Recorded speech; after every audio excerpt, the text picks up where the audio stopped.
आज अयोध्या में रामलला के साथ भारत का स्व लौट के आया है और संपूर्ण विश्व को त्रासदी से राहत देने वाला एक नया भारत खड़ा होके रहेगा, इसका प्रतीक आज का कार्यक्रम बन गया है। ऐसे समय में आपके उत्साह का, आपके आनंद का वर्णन कोई नहीं कर सकता। हम यहां पर अनुभव कर रहे, पूर्ण देश में यही वातावरण है।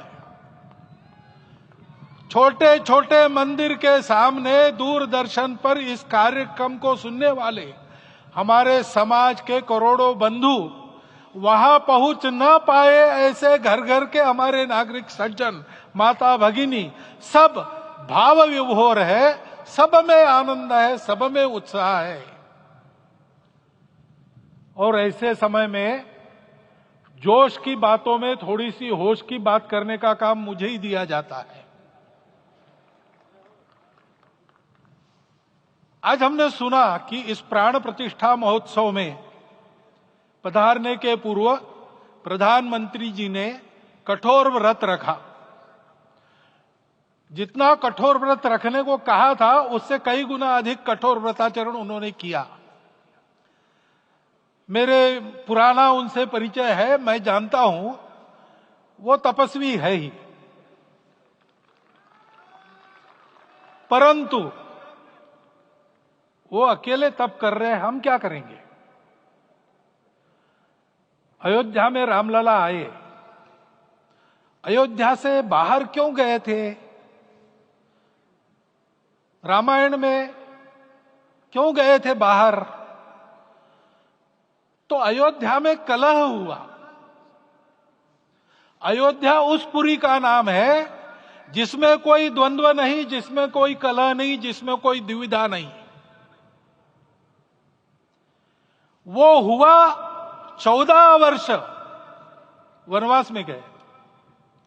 वो सब ठीक होने के बाद दुनिया के कलह को मिटा के वापिस आए। आज रामलला वापस फिर से आए हैं 500 साल के बाद। जिनके त्याग, तपस्या, प्रयासों से ये सोने का दिन आज हम देख रहे, सुवर्ण दिवस देख रहे, उनका स्मरण प्राण प्रतिष्ठा के संकल्प में हम लोगों ने कहा, आपने सुना होगा, स्मरण किया। उनकी तपस्या को, उनके त्याग को, उनके परिश्रम को शत बार, सहस्त्र बार, कोटि बार नमन है।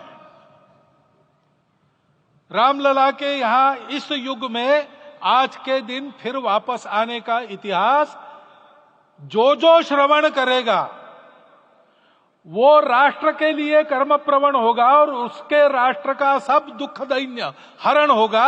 ऐसे इस इतिहास का सामर्थ्य है। परंतु उसमें हमारे लिए कर्तव्य का आदेश भी है। प्रधानमंत्री जी ने तप किया, अब हमको भी तप करना है। राम राज्य आने वाला है, वो कैसा था? दैहिक दैविक भौतिक तापा, राम राज नहीं कहु व्यापा। सब नर करहि परस्पर प्रीति, चलहि स्वधर्म निरत श्रुति नीति।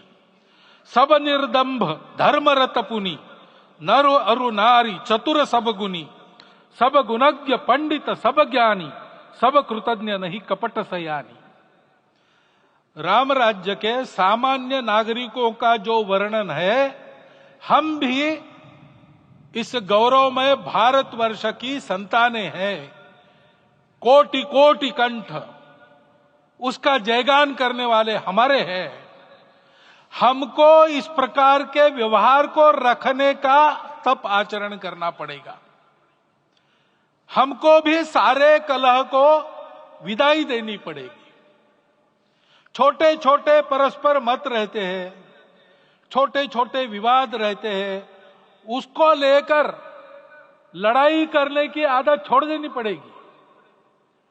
आखिर है क्या? ये बात बताइए, वो सामान्य नागरिक कैसे थे? निर्दंभ, प्रामाणिकता से आचरण करने वाले, केवल बातें करने वाले नहीं और बातें करके उसका अहंकार पालने वाले नहीं थे, काम करते थे, आचरण करते थे और अहंकार नहीं था, ऐसे वो थे और धर्मरत थे।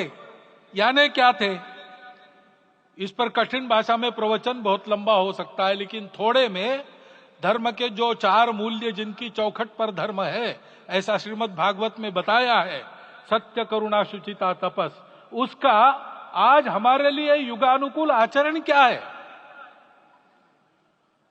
तो सत्य कहता है कि सब घटों में राम है, ब्रह्म सत्य है, वही सर्वत्र है।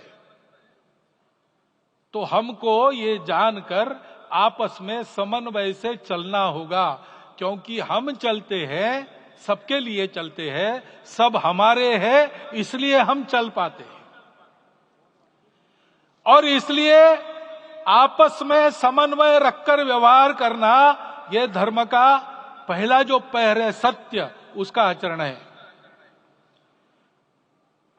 करुणा दूसरा कदम है, उसका आचरण है सेवा और परोपकार।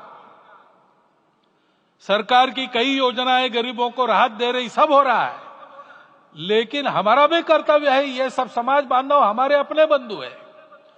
तो जहां हमको दुख दिखता है, पीड़ा दिखती है, वहां हम दौड़ जाए, सेवा करें, दोनों हाथों से कमाएं, अपने लिए न्यूनतम आवश्यक रखकर बाकी सारा वापस दे, सेवा और परोपकार के माध्यम से। यह करुणा का अर्थ आज है।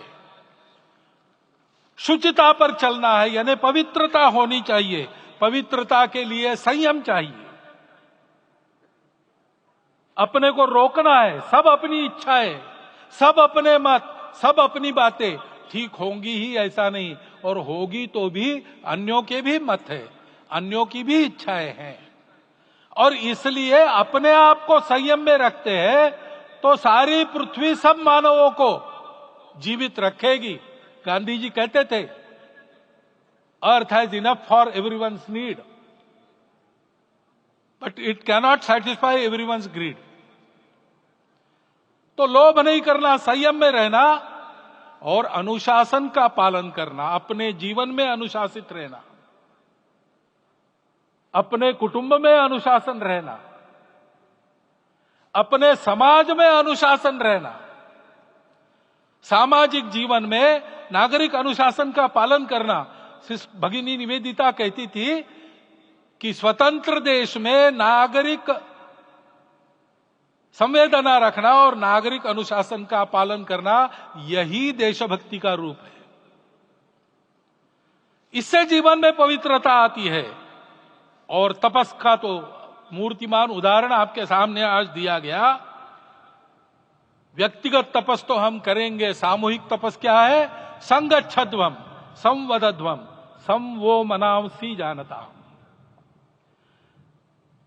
हम साथ चलेंगे, बोलेंगे आपस में, उसमें से एक सहमति का संवाद निकालेंगे, एक ही भाषा बोलेंगे, वो वाणी मन वचन कर्म समन्वित होगा और मिलके चलेंगे, अपने देश को विश्व गुरु बनाएंगे।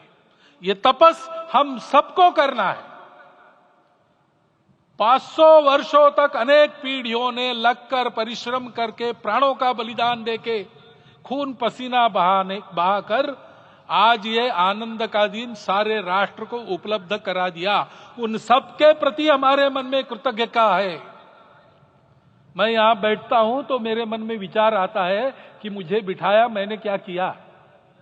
वो तो जो उन्होंने किया उसका प्रतिनिधि भी मुझे बनाया गया है। उस प्रतिनिधि के नाते मैं ये अवदान स्वीकार करता हूं और उन्हीं को अर्पण करता हूं। परंतु उनका ये व्रत हमको आगे लेके जाना है। जिस धर्म स्थापना विश्व में करने के लिए राम का अवतार हुआ था, उस धर्म स्थापना को अनुकूल स्थिति अपने आचरण में, अपने देश में उत्पन्न करना, यह अपना कर्तव्य बनता है।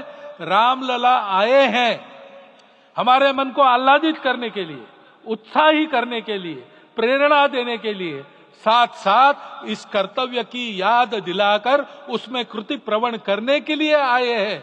उनका आदेश सर पे लेके हम यहां से जाए। सब लोग तो यहां आ नहीं सके, लेकिन वो सुन रहे, देख रहे। अभी इसी क्षण से इस व्रत का पालन हम करेंगे तो मंदिर निर्माण पूरे होते होते विश्व गुरु भारत का निर्माण भी पूरा हो जाएगा। इतनी क्षमता हम सबकी है। इसका मैं एक बार स्मरण देता हूं, आप सबको धन्यवाद देता हूं और मेरे 4 शब्द समाप्त करता हूं।